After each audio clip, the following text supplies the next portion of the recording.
Film diawali dengan memperlihatkan seorang wanita bernama Samira Kana atau Sam, seorang pegawai perusahaan majalah dan bisa dibilang kalau posisinya penting di perusahaan itu. Belakangan ini dia sering pulang larut malam setelah semua pegawai yang lainnya pulang. Alasannya adalah karena dia sedang menunggu seseorang yang nantinya akan kita ketahui.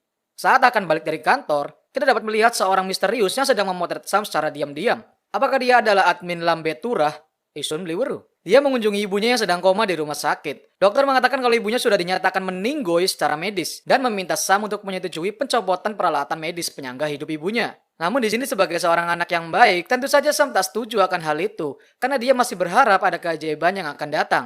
Saat balik ke apartemen, tempat parkirnya diisi oleh seekor motor yang entah milik siapa. Kemudian datanglah Vivek atau bakal kita panggil dengan sebutan Picek yang membantu memindahkan motor itu. Dia adalah mahasiswa berusia 19 tahun yang juga tinggal di sekitar apartemen Sam. Saking baiknya, bahkan dia juga membantu Sam membawa barang dan mengantarnya ke kamar apartemen. Picek tinggal bersama neneknya sedangkan orang tuanya berada di Amerika. Nenek sedang mencari ijazah Picek yang hilang dan itu adalah alasan Picek belum menyusul orang tuanya ke Amerika. Karena Picek adalah penganut no RGB no party, tentu saja kamarnya ala perakit PC Kerehore. Dan ternyata orang yang tadi ngefotoin Sam adalah Picek. Apakah Picek adalah admin Lambe Turah? Isun Bliweru. Markiat, mari kita lihat. Keesokan harinya datang seorang pria tampan bernama Rohan. Dia meminta izin untuk membereskan saluran pipa air karena sebelumnya mereka sudah kontekan terlebih dahulu. Dengan baju kuning seret merketetnya ini, membuktikan bahwa Sam adalah wanita seksi kelas atas yang jelas ngamain TikTok goyang-goyang di lampu merah. Seseorang bernama Om Kapur meneleponnya namun Sam sepertinya tak mau menerima panggilan itu. Om Kapur adalah aktor papan atas tempat yang bertemu Sam di suatu pesta. Bahkan mereka sudah mencapai taraf naina di kamar hotel. Dan di sisi lain, Rohan melihat satu foto di pojokan apartemennya di mana itu adalah foto masa kecilnya Sam. Lanjut, Picek membawa 2 gelas kopi kekinian gak bikin kembung untuk dibagi kepada Sam. Ternyata selama di dalam, Picek memperbaiki jaringan wifi di kafe itu karena gangguan. Padahal teknisi IT yang dipanggil pun tak dapat memperbaiki itu. Atau dengan kata lain, Picek adalah seseorang dengan kemampuan IT yang cukup mumpuni dan berguna bagi orang sekitar. Picek nebeng ke kampus bareng Sam karena dia tak punya kendaraan untuk bepergian. Di tengah jalan dia minta diturunkan di sebuah tempat servis HP untuk mengambil HP-nya Sam yang sebelumnya dititipkan kepada Picek. Namun sesampainya di tempat servis, Picek mendapati HP itu tak berfungsi bahkan nambah rusak. Dan dia menerka-nerka kalau tukang servis ini justru mengambil onderdil HP itu. Namun si tukang servis menyangkalnya dengan ada yang tak enak didengar dan ini membuat Picek kesal. Di tempat rapatnya, bosnya Sam memberikan kabar kalau dia akan turun dari tahta dari perusahaan itu dan akan menurunkan jabatannya itu pada anaknya yaitu Nandini. Namun di hari pertamanya menjabat saja, dia sudah bersih tegang dengan Sam karena berbeda pandangan tentang strategi perusahaan. Saat balik ke ruangannya, ternyata dia sudah ditunggu oleh ajudannya Om Kapur untuk meminta Sam datang ke lokasi syuting. ये बंगला ये गाड़ियाँ पैसे कपड़े मैंने खुद से कमाए हैं so you don't have the bloody right to tell me how to live. Saat akan memasuki bus mantap-mantap, terlihat Picek mengikuti Sam dan juga memotretnya untuk kebutuhan yang belum kita ketahui. Sam marah pada Om karena dia belum menceraikan istrinya, yang dimana itu dinantikan oleh Sam untuk memperoleh kepastian. Di rumahnya, ternyata Picek punya satu ART untuk membantu neneknya. Dia sedang dimarahi oleh orang tuanya melalui video call karena terus mengulur-ngulur waktu keberangkatannya menuju Amerika. Karena gabut dengerin ceramah, Picek masuk ke kamarnya dan ternyata dia melihat Sam yang diantar Kapur pulang dan hal ini membuat Picek cembukur. Usut punya usut, ternyata Picek ini naksir berat dan tergila-gila pada Samira. Selanjutnya dia melancarkan aksi hackingnya untuk meretas situs kepolisian India dan memasukkan nama pemilik toko servis HP ke dalam daftar pencarian orang. Benar saja, keesokan harinya si pemilik toko ditangkap polisi namun dibebaskan karena kesalahan data yang ada di kepolisian. Picek yang sudah menunggu di toko pun hanya tertawa melihat owner toko itu digelandang polisi. Tanpa bertele-tele, dia pun meminta sebuah HP baru atau kejadian yang lebih buruk akan menimpanya. साले दिखने में बच्चा है तू लेकिन है बहुत बड़ा कमीना. Hari ini adalah hari ulang tahun Sam. Dia merayakan itu bersama rekan kerjanya di kantor. Dan setelah itu Om memberikan kado untuk Sam melalui ajudannya. Sam menelepon Om untuk memintanya menghadiri pesta ulang tahunnya nanti malam di apartemennya. Dengan jadi manisnya, tentu saja dia mengiyakan hal itu. Dan saat malam hari, ternyata Ipon baru hasil malak di toko pagi tadi adalah untuk kado ulang tahunnya Sam. Awalnya dia menolak karena hadiah itu terlalu mahal untuk spesies anak ingusan macam Picek. Namun akhirnya dia menerima itu untuk menghargai pemberian Picek. Rohan juga datang ke pesta itu dan memberikan kadonya. Namun saat bersama Rohan, Sam terus-terusan melihat pintu dengan harapan agar sugar daddy-nya alias si Om Kapur itu segera datang menemuinya. Sam lalu menelepon si Om namun ternyata si Om lagi asyik bersama wanita lain yang tentu saja adalah mangsa barunya. Hingga di pagi harinya, Sam terkaget-kaget karena di sampingnya terdapat bocah ingusan yang seranjang dengannya. Dan ujuk-ujuk, di depan pintunya sudah ada si Om dengan membawa bunga. Betapa pusingnya Sam kalau dia sedang bersama laki-laki lain di apartemennya sementara pacarnya akan masuk. Kejadian ini pun membuatnya melongo saat rapat dan mendapat teguran dari bosnya. Di luar ruangan juga datang si Picek dengan membawa makanan untuk Sam. Picek yang sedang menunggu di luar, dia mendengar Sam yang sedang dimarahi bosnya dan menatap tajam Nandini saat keluar ruangan. Picek masuk dan mengusir semua karyawan agar Sam bisa makan siang di kantor. Namun Sam malah mengajaknya berbicara di pojokan. Dia tak suka Picek datang ke kantornya dengan membawa makan siang dan mengusir rekannya dengan kasar. Namun di sini Picek menjelaskan kalau dia tak suka jika Sam ditindas oleh orang lain seperti bosnya dan si Om Kapur. Dia juga mendeklarasikan dirinya bahwa hanya dia yang tak menindas Sam. Sam tak merasa ditindas siapapun dan menyuruh Picek agar segera pergi.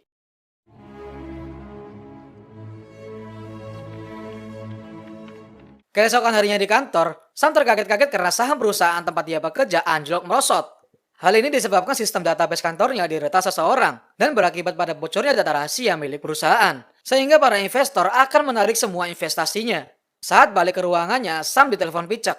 Dia mengatakan kalau dialah yang melakukan peretasan itu sebagai bentuk hukuman pada atasannya yang memarahi Sam. For your kind information, तुम्हारा boyfriend एक hacker है. Sam menemui Picek di sebuah kafe. Dia memarahi Picek atas perbuatannya meretas data perusahaan. Namun di sini Picek berkata kalau apa yang dia lakukan adalah untuk melindungi Sam. Sam berkata untuk tak ikut campur masalah pribadinya. Dan dia mengatakan telah salah menilai Picek yang dikira adalah temannya. Sam meminta Picek untuk melupakan kejadian di malam pesta ulang tahun itu. Karena itu hanyalah sebuah kesalahan yang tak disengaja. Picek kemudian mengatakan kalau dia mencintai Sam. Namun Sam mengatakan kalau Picek yang masih bocah ini belum mengerti makna mencintai. Picek tak terima itu karena saat dia tidur bersamanya, Sam tak menanyakan soal umur saat melakukan itu. Sam pergi dari tempat itu dan mengatakan tak mau lagi melihat mukanya. Karena dendam kesumat 7 turunan, Picek masuk ke kamar Sam di malam hari untuk memasang alat penyadap di semua penjuru. Hal ini dilakukan untuk memata-matai semua pergerakan Sam. Dia juga meretas HP dan laptop milik Sam. Dan keesokan harinya dia menyewa sebuah gudang kosong untuk dijadikan markas rahasia. Dia menata semua alat canggihnya yang tentu saja sangat mahal dan kaum Pichikerehore tak sanggup untuk membeli itu. Hehe, please brother. Saat menggesekkan kartu pegawainya, pintu kantor tak mau membuka secara otomatis. Anapa keh? Kata Samira. Dia pun meminta untuk dibukakan secara manual oleh orang di dalam. Saat dibukakan lalu dia dibawa ke ruang rapat. Dan tanpa bertele-tele, Nandini pun langsung mengatakan kalau pelaku pembocoran data perusahaan dilakukan oleh Sam. Tentu saja Sam yang tak tahu apa-apa ini menjadi kaget terheran-heran. Hal ini terjadi karena tim IT setempat berhasil melacak sebuah email yang ternyata berasal dari laptopnya Sam. Tentu saja Sam tak mengaku itu karena memang bukan dia yang melakukannya. Namun sebagai bos yang geram, tentu saja Nandini tak mau tahu.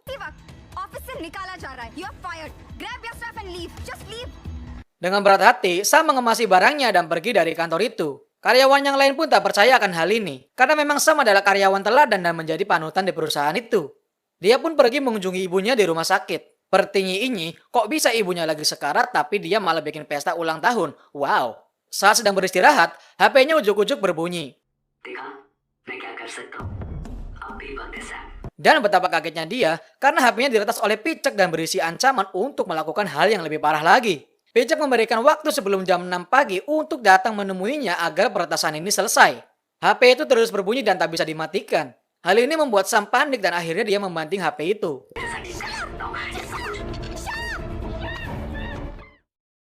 Malam harinya Sam mabuk berat di dalam mobil. Beruntung Rohan menemukannya. Kemudian dia membawa Sam ke apartemennya. Pertanyaan ini, jika kalian berada di posisi Rohan, wahai jombloers dimanapun kamu berada, pasti kalian akan macam-macam kan sama si Sam? Namun karena Rohan adalah cowok ganteng kaya akhlak, tentu saja dia tak berpikir kotor seperti kita. Kok kita? Hal ini juga disaksikan langsung oleh Picek di markas rahasianya. Keesokannya si Om datang ke apartemen Sam. Tentu saja Sam tak kian dengan keberadaan Om dan masa bodoh teing. Namun berkat ilmu rayuan mau turunan Deni Cagur, akhirnya Sam mau berbicara pada Om ini. Sam menjelaskan tentang kejadian hilaf bersama Picek yang dianggapnya sebagai bukti cinta. Namun Om berkata kalau itu adalah kesalahannya karena tak hadir di pesta itu. Untuk menghibur Sam, Om mengajaknya ikut ke lokasi syuting di luar kota dan dapat berbuat semaunya karena istri si Om tak akan tahu apa yang akan terjadi. Awalnya Sam menolak karena sudah diancam Picek, namun Om berjanji untuk mengatasinya dengan menyuruh orang.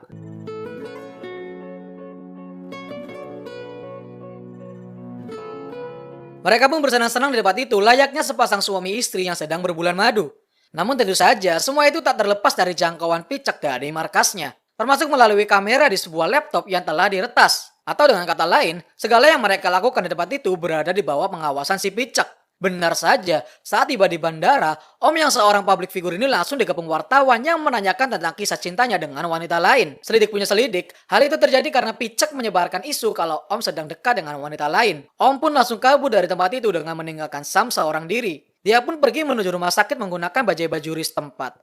Setelah sampai, dia pun terkaget-kaget karena Om yang melakukan klarifikasi ala-ala selebgram mengatakan kalau dia tak akan bercerai dengan istrinya dan Sam hanyalah teman dekatnya saja. Betapa kaget dan marahnya Sam ketika dia melihat si Picek berada di kamar ibunya. Picek mengancam Sam akan menyebarkan semua foto-foto panasnya bersama Om di internet. Karena si Picek sudah geram dan dongkol dengan Sam yang tak mau mendengarkannya. मैं अपनी जिंदगी तुमसे वापस लेकर रहूंगी I promise, यही तो प्रॉब्लम है Sam.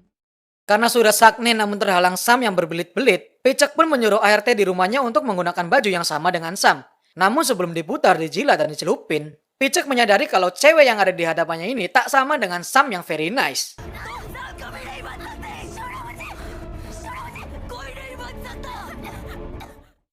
Rohan dari lantai atas melihat Sam yang pulang naik bajai bajuri. Dia pun keheranan, kemana mobilmu? Are you okay? Dengan ada yang sangat penuh emosi jiwa raga, Sam pun mengatakan, बस अब फैसला कर लिया कोई भी चीज बोझ बन जाए उसे अपने से दूर कर देना ही बेहतर होता. Sam berpikir keras mengenai ibunya. Dia sudah tak punya pekerjaan, uang pun makin menipis. Sementara biaya rumah sakit ibunya cukup mahal. Dengan berat hati, Sam mengikhlaskan ibunya pergi selama-lamanya dengan damai. Dan di hari upacara pemakaman ibunya, Picek datang ngintip-ngintip di balik pagar. Si Om pun juga datang ke acara itu. Dan dengan slownya pun dia seperti tak punya salah atas kejadian di bandara. Di kediamannya, Picek diburu oleh polisi yang tanpa bertele-tele, sang polisi pun langsung menginterogasi Picek. होकर होकर hacker Picek tentu saja acting tak bersalah. Namun polisi yang tegas luar biasa ini pun mengancam Picek agar segera mengaku. Sambil menunggu Picek berpikir, sang polisi tegas ini pun sempat santuy dulu di luar dan Picek akan dijaga oleh bawahannya. Picek yang cemas pun mencari ide. Lalu dia melihat HP yang sedang di-charge. Dia pun pura-pura minta minum agar sang penjaga keluar dari ruangan itu. Tanpa bertele-tele, si Picek langsung mengebrak-abrik isi jeruan HP itu.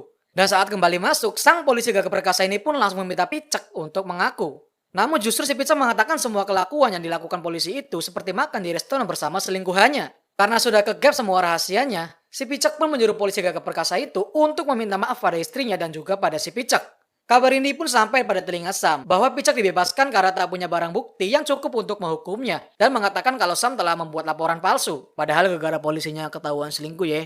Belum selesai kagetnya dia, Sam dihubungi oleh seseorang yang mengatakan bahwa ada postingan gaswat yang berada di Facebook atau Facebook milik Sam. Dan benar saja, ketika dicek ternyata akun Facebooknya sudah diretas dan memposting foto naik bajai bajuri yang berisi caption atas dirinya yang kini sudah hancur berantakan. Sayangnya postingan ini tak dapat dihapus termasuk postingan di Instagram dan Twitter.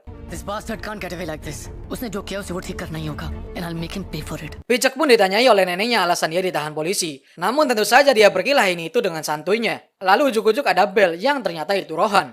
Dia pun langsung marah-marah dan mengajar Picek karena semua kelakuannya. Hal ini memancing keributan bahkan harus dipisahkan oleh hansip setempat. Rohan pun memar di bagian tangan dan akan diobati oleh Sam. Saat dia mengambil salep di dapur, dia tak sengaja melihat foto yang juga dimiliki Sam. Selidik punya selidik, ternyata mereka berdua adalah teman semasa kecil. Rohan tak mau mengatakan itu karena malu pada Sam yang sukses sedangkan dirinya masih kere-hore. Dan itulah alasan mengapa Rohan sangat peduli pada Sam dan tak mau kalau temannya ini disakiti. Karena hal ini sudah diketahui, mereka pun kini semakin dekat dan film pun kembali bernyanyi. Keesokan harinya, Rohan membawa temannya yang seorang hacker jago dunia akhirat. Dia mencoba membantu Sam untuk lepas dari semua retasan Picek. Dengan santuinya, hacker ini memastikan kalau dia akan menghancurkan sistem milik Picek dalam waktu sekejap. मैं प्रॉब्लम की जड़ तक जाना चाहता हूँ उसके बाद everything easy don't worry आपकी प्रॉब्लम 2 मिनट में सॉल्व हो जाएगी. Saat mulai kerjanya, ujuk-ujuk nongol si Picek di layar laptop. Dia menyuruh agar hacker ini cepat pergi atau semua saldo rekeningnya akan dikuras oleh Picek. Dan benar saja, dia mendapat SMS notifikasi transfer uang yang dimana itu membuatnya takut dan segera pergi. Karena benar saja bahwa Picek lah yang lebih jago daripada bang jago hacker di penjuru India saat itu.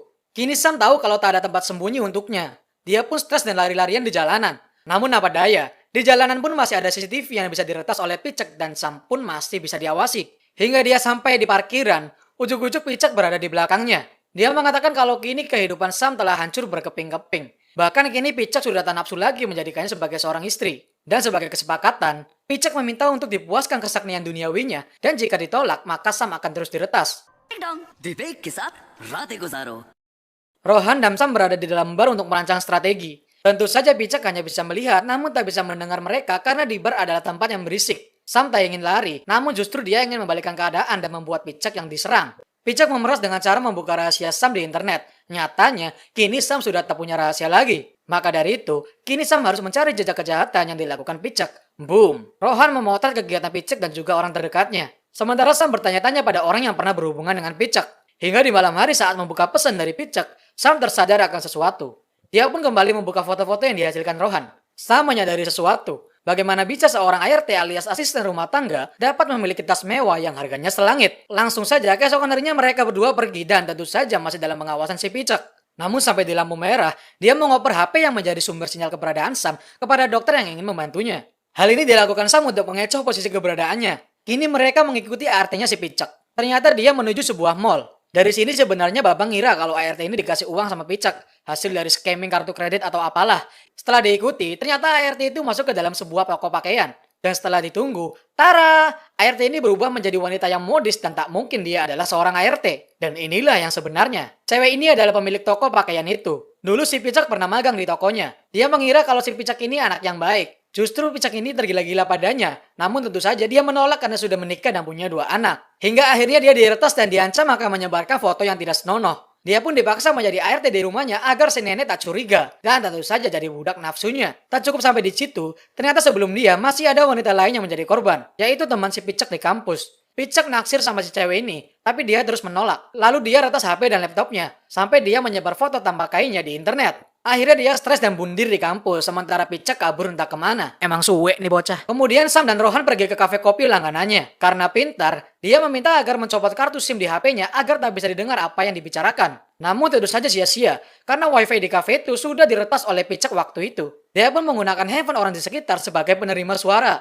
Sam akan menjebak Picek dengan cara menerima tawarannya, namun hanya mau di kamar hotel yang disediakan. Mereka akan memasang CCTV dan mikrofon untuk membuat barang bukti. Sam akan mengatakan kalau dia sudah tahu semua rahasia Picek, dan mereka kini masing-masing memegang kartu as satu sama lain. Dan Rohan akan berjaga di parkiran untuk menunggu aba-aba penangkapan. Simple kan? Singkat cerita, si Picek akan berangkat ke hotel. Namun sang nenek mencegatnya sebelum pergi. Kini neneknya tahu kalau Picek berbohong tentang ijazahnya yang hilang. Karena sebenarnya si Picek tak pernah lulus kuliah. Oh iya lupa, ceritanya si Picek ini lulusan S2 ya atau gelarnya master. Si nenek pun mengancam akan mengatakan itu pada orang tuanya Picek.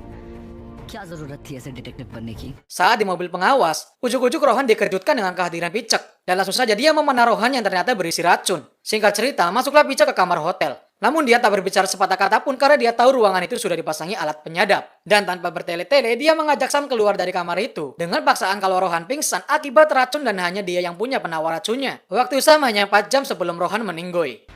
Hurry up, Sam. Tick tock tick.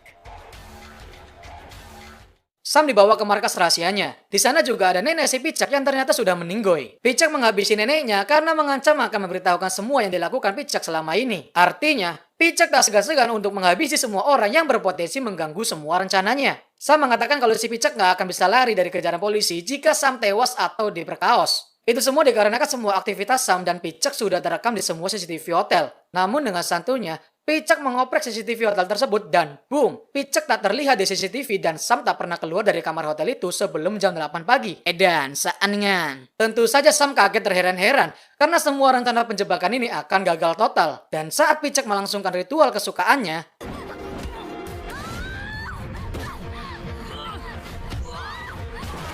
Sam kemudian mengambil tongkat besi sebagai senjata. Lalu dengan tanpa ampun Sam memukuli Picek. Sam melampiaskan semua amarahnya pada Picek hingga akhirnya Picek pun meninggoy. मुझे तुम्हारी जिंदगी लेनी पड़ी।